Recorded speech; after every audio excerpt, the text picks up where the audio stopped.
Simplemente decir que cuando has empezado a leer el cuento de Jorge Bucay, me he trasladado a 10 o 15 años atrás, porque soy muy malo para las fechas, y recordaba previamente la noche que en el ámbito cultural del Corte Inglés presentaba yo en España precisamente a Jorge Bucay.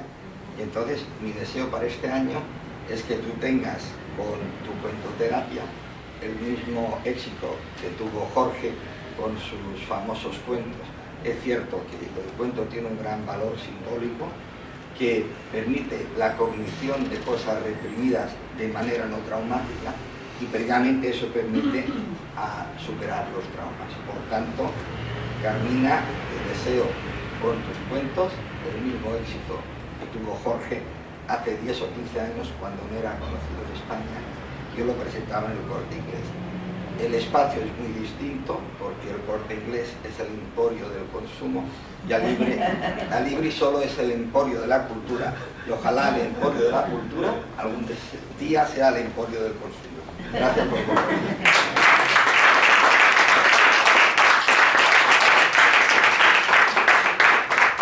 Voy a hablar en castellano para que así nos entendamos todos. En primer lugar, daros las gracias por estar aquí más en estas fechas.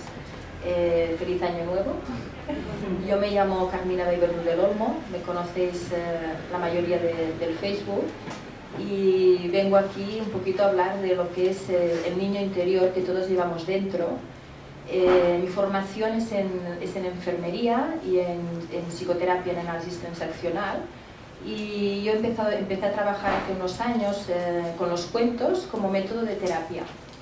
Entonces yo lo que hago es, a través de los cuentos, conecto con mi niño interior para conectarme, para transmitir cosas, historias al niño interior vuestro, del lector. Entonces me he dado cuenta de que esto tiene un efecto terapéutico. Y la diferencia con una terapia normal es que en una terapia normal el terapeuta da una resolución de los conflictos, pero de alguna manera impone al paciente lo que tiene que hacer. En cambio, en un cuento, cada uno busca la respuesta a su problemática.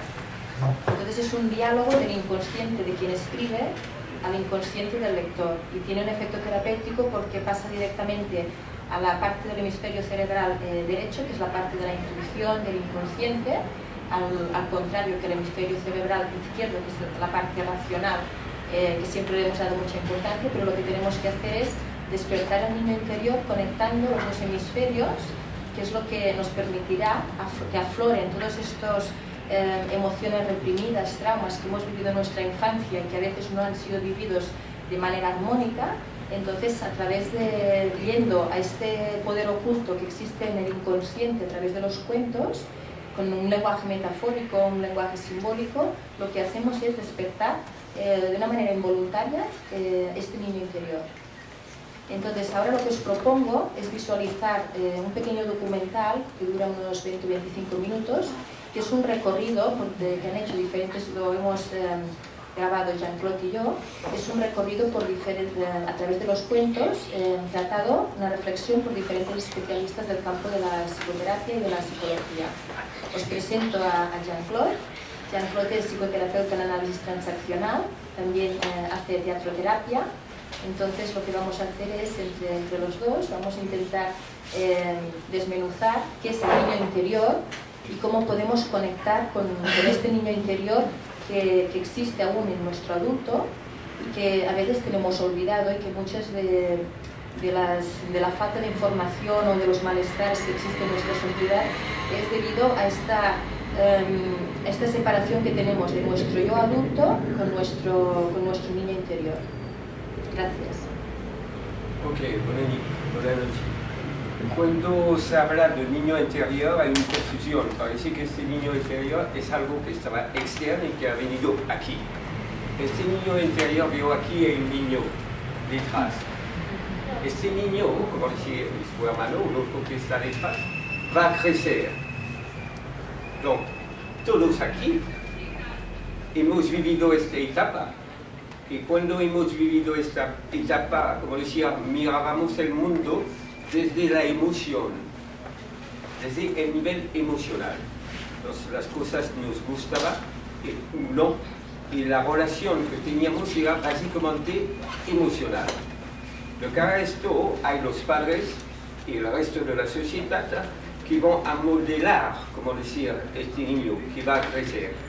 Y a la edad de 5 o 7, una cosa muy importante que ha inventado un psicoterapeuta americano, Eric Berne, nos damos cuenta que este niño, como decir, todo lo que ha vivido, lo pone en el inconsciente o en el subconsciente. Y esto es la base de referencia de todo su comportamiento que va a tener después. ¿Okay? Donc la parte emocional es este niño aquí, que todos tenemos dentro de nosotros, que vamos a interiorizar y que va a pasar al inconsciente. Alors, ¿cuál es el problema de hablar de inconsciente? Hablamos de inconsciente funcional, no el inconsciente de Freud, que era todas las cosas que había de conflicto. No, el inconsciente funcional, es decir, a partir del momento que hemos aprendido algo, la biología nos enseña que no necesitamos del foco del consciente para hacer los restos, sino esto pasa al inconsciente. Donc 90% de todos los comportamientos que tenemos son inconscientes, son automatismos. ¿Okay? Donc, este niño de 5 o 7 años que hemos ido, le hemos puesto al inconsciente. Y después, este niño, como decía, cuando ha vivido cosas, hay cosas que ha vivido mal y él se sentía impotente. Si él se ha sentido impotente, esta impotencia lo guardas dentro de la cabeza. ¿Por qué? Porque el problema es que todo está en su memoria emocional. Y el problema es que memoria emocional, cada vez que reflexionamos y que nos recordamos de un hecho del pasado, hay dos cosas que vienen. El hecho en sí, pero viene también el contexto emocional. Pero el problema es que este contexto emocional es invisible, ¿entiendes? Donc experimentamos emoción y pensamos que esta emoción está de cara a la realidad. No, es un fantasma del pasado. ¿Okay? Donc la persona que en su pasado se ha sentido feo, el patito feo, piensa en la actualidad que es feo. Y a veces vosotros ves actriz muy guapa que dice, ah, yo no soy guapa, me siento feo. Ella fea. No, porque se está mirando de cara a su pasado, de cara a la niña que los demás se burlaban, por ejemplo. ¿Okay? Donc, a través de este reportaje que hemos hecho, lo que vamos a hacer, vamos a entrevistar gente, solo una pregunta, vamos a decirlo, de explicarnos un cuento de su pasado. Lo explicaremos en detalle después. Lo que es etonante es que toda esta gente que tiene situación social determinada, a veces psicólogo, hasta el psicólogo, como decía, habla de un cuento, pero el cuento que él se recuerda está en relación con su presente, con su profesión, con su manera de ver el mundo. Y es fácil, porque vosotros tenéis la referencia del cuento, porque esto es universal. ¿Okay? Donc, vamos a poner esto en marcha, Eloisa, y después explicamos un poquito más de cosas.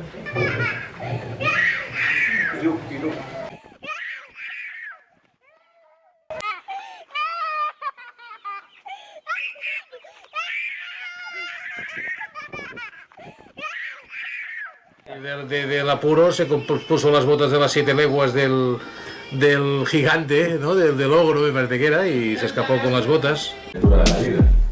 Y es el menor, es el pequeño de la familia.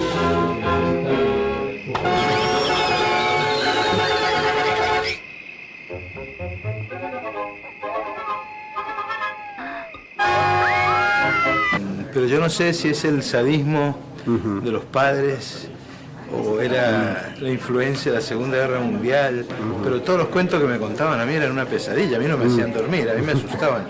Eso de que un lobo se come una niñita. ¡Caperucita Roja! ¿Eh? ¿Quién me habla? ¡Soy yo, el hada del bosque! ¿El hada del bosque? Te oigo, pero no te veo. Aquí sigue, acércate un poco más. ¿Qué es eso? Parece la cola de un lobo. Sujeto de 51 años acusado de hacer tocamientos indebidos a 2 menores de edad, el presunto pedófilo se hacía pasar como adolescente y utilizaba las redes sociales para contactar a otros muchachos. Porque esto muy poca gente lo sabe. ¿Ustedes alguna vez han leído los cuentos como Cenicienta, Blancanieves? Los originales, los cuentos son terribles. Sí. Están cargados de muerte, de hecho fueron analizados por Carl Jung, tremendo psicoanalista. Sin embargo, hoy día quiero entregar un nuevo dato. ¿Ya? Las historias de la vida real que dieron, inspiraron y originaron los famosos cuentos de hadas. Eran historias reales, señor, antes, poquitos años antes que lo... Donde 2 niños se encuentran totalmente abandonados. Vamos a verificar el lugar porque no se encuentra la madre y estos niños paran totalmente abandonados.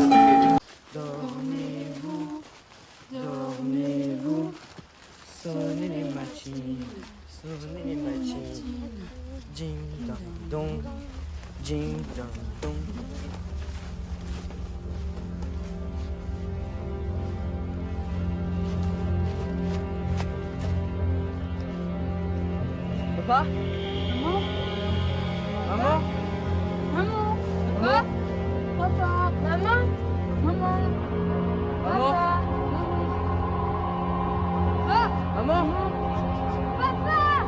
Mamá? Papá? Mamá?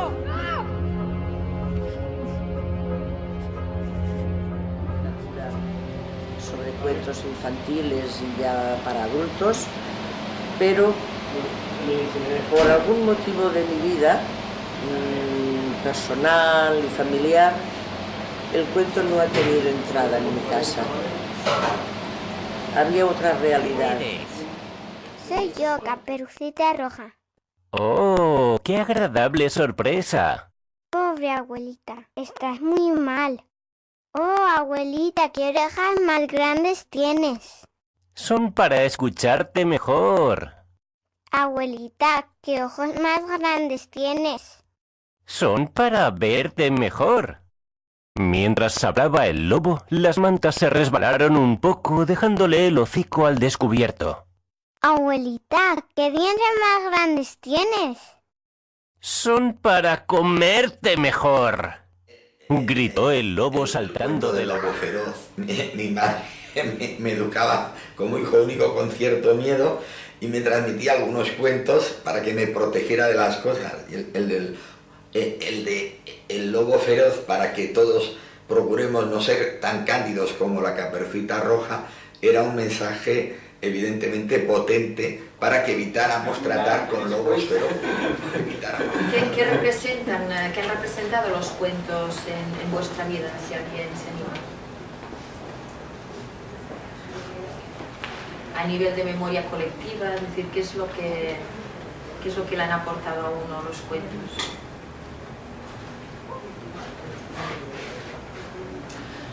A mí me han ayudado a interpretar la vida en aquel momento, mis conflictos, mis historias. Cuando eres pequeño y todavía no alcanzas a comprender ciertas cosas que te pasan, es como con el juego simbólico, ¿no? Que vas como interpretando la vida poco a poco, y el cuento me ayudaba a veces a situar o a encontrar una explicación al nivel que yo podía comprender en aquel momento sobre aquello que me estaba sucediendo. No tengo un recuerdo concreto de cosas que pasaron, pero sí que recuerdo esa sensación de que cuando leía un cuento muchas veces yo misma pensaba, o me explicaba, ay, es esto, es aquello.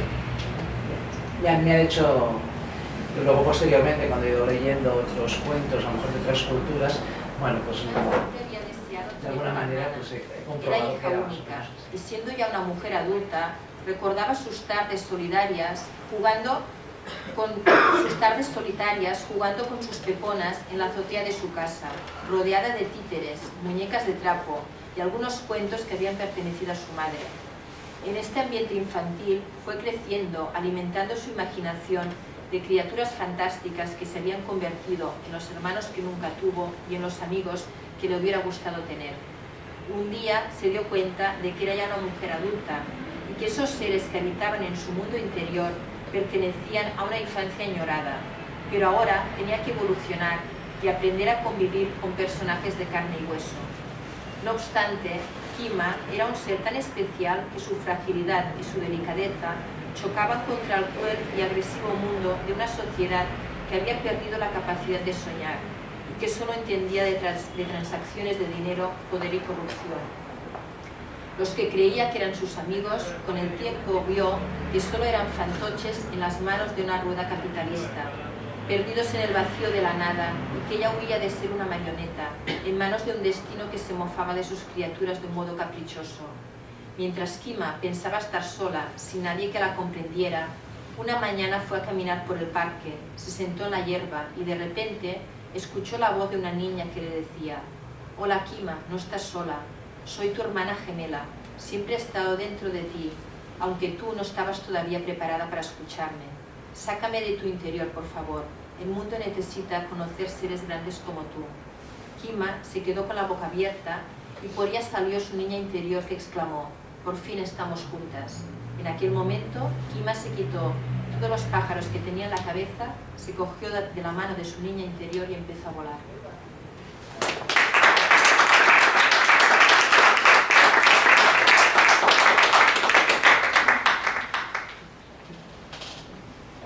¿Queréis hacer alguna pregunta? Sí. Yo es que me ha llamado mucho la atención que el vídeo está dispuesto. Esto de que el cuento de la Caperucita Roja se refiere a un abuelo que le asta y todo esto, ¿de dónde ha salido eso? Ha salido de Eric Berne en los años 60. Eric Berne, que era un psiquiatra, pero que quería seguir en la escuela ortodoxa de la psicanálisis, la ha rechazado. Y como la ha rechazado, este señor que estaba haciendo la mili se ha dado cuenta, como decía, era médico, se ha dado cuenta que la gente tenía comportamiento muy estereotipado. Y poco a poco el primer estadio que él se ha dado cuenta era el niño. Después se ha dado cuenta que había otro, el padre, y después, más tarde, el adulto. Al final, como decía, más adelante, una vez que él tenía este concepto, se ha dado cuenta, como decía, que la gente reproducía de una manera compulsiva cosas que Freud había visto, comportamiento. ¿Okay? Y efectivamente, como decía, este cuento es uno de los primeros cuentos que él ha visto el significado. Eric Berne propone, como decía, como le he dejado entender, que efectivamente no es Dios que va a decirnos nuestro destino. Nosotros lo que hacemos, los seres humanos, integramos lo que hemos vivido. Somos fotografía viviente de lo que hemos vivido, el entorno que hemos vivido. Donc, a partir del momento, como decía, que hemos vivido una situación, dos soluciones. O esta situación la integramos y crecemos, o no llegamos a integrarlo. Donc, lo que hacemos es de repetir la situación para intentar integrarlo. Con los dos papeles, un papel de víctima, un papel de perseguidor. Pero el objetivo es de integrarlo. ¿Okay? Y Eric Berne, poco a poco se ha dado cuenta, como decía, cuando ha empezado a entender los cuentos como modelo de guión de vida, se ha dado cuenta, como decía, que esto se reflejaba en la vida, que era situación real, que después se encontraba en los cuentos. ¿Por qué? Porque los cuentos vienen de la realidad, son hechos reales, que después un escritor, como decía, como la Carmina, sus cuentos, como decía, son historia real que ella ha dado su mirada, pero son historia real, ¿entiendes? Donc, a esta época, como decía, de Berne, Y no hace mucho, una de las cosas, porque el primero que se ha dado cuenta de esto, pero fui cobarde, lo siento de decirlo, es Freud. Freud ha llegado a un momento où la sociedad había mucho caso de mujer histérica en Francia. Y Charcot, una de las personas que trabaja sobre el tema, hacía hipnosis, como decía, para tratar de solucionar las cosas. Freud ha tenido una intuición de la importancia de los primeros años de vivencia de la persona. Y una de las cosas que rápidamente ha salido a la luz cuando ha empezado a hablar con la gente, es que muchas de las mujeres que eran histéricas, que tenían este síntoma, son mujeres que habían abusado de ella un familiar, que sea el abuelo, el hermano o el propio padre, a veces. Donc, él ha empezado a construir un método, como decía, de hacer revivir la situación para que la persona pueda integrar. Y tenía éxito. Y él ha empezado a difundir lo que había encontrado. Y ha encontrado el rechazo de su sociedad. Y lo siento, él, a esta época, el propio Freud, buscaba la celebridad, buscaba el dinero. Como la sociedad rechazaba su idea, donc, él la ha quitado, la ha borrado. Y ha sacado otro concepto, transformando la mujer de víctima en perseguidor, con el complejo de Edipo. El complejo de Edipo es una invención total. ¿Por qué? Porque el propio Freud, en su propia casa, su padre había abusado de todos sus niños, sus hermanos y hermanas. Y la madre, el último, el Freud, la madre ha dicho, este no me lo tocas. ¿Okay? Y él no ha asumido esta historia, que había sido fantástico, de cara a los casos, el bien que había hecho a la sociedad de reconocer este problema, como el problema de la violencia de género. La sola manera de solucionar las cosas es de ponerlo al descubierto, al día, de ser consciente. ¿Entiendes? Donc, lo que ha hecho Bert es de volver atrás, pero con una teoría más potente, que es el análisis transaccional, y detrás de cada historia, de cada cuento, él estaba capaz de encontrar la historia real. Y en esta historia real, como decía, es el abuelo. Los dientes, como decía, el abuelo que coge a la niña y le dice a la niña, que empieza a acariciarle, la niña le dice, ¿qué está haciendo, abuelo? No, no te preocupes, sabes que tienes la piel muy fina, no te preocupes. La niña se da cuenta que hay algo que no está bien, y el abuelo lo que hace es de decirle, no es verdad, no pasa nada. ¿Entiendes? Le está haciendo para que sea tonta. ¿Okay? Donc, Carmina está disponible para firmar sus libros. ¿Okay? Donc, os dejo con ella. ¿Okay? Y gracias.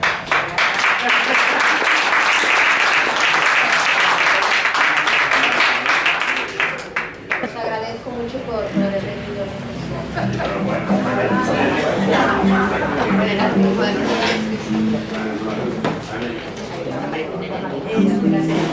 Me parece que hay algunos minutos generosos.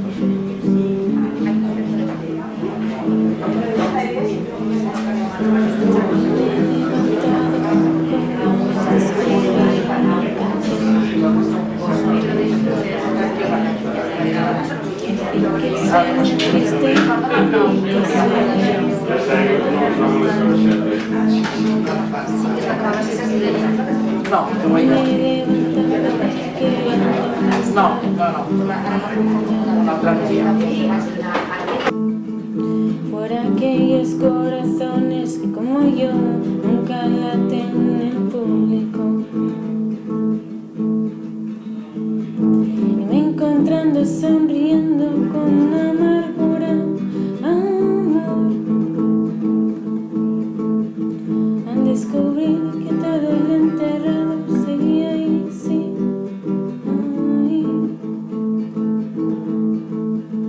De una vez olvidé que las cosas nunca mueren, que donde solo había tierra nace una nueva flor. ¿Y sabes qué me he dicho cuando he visto que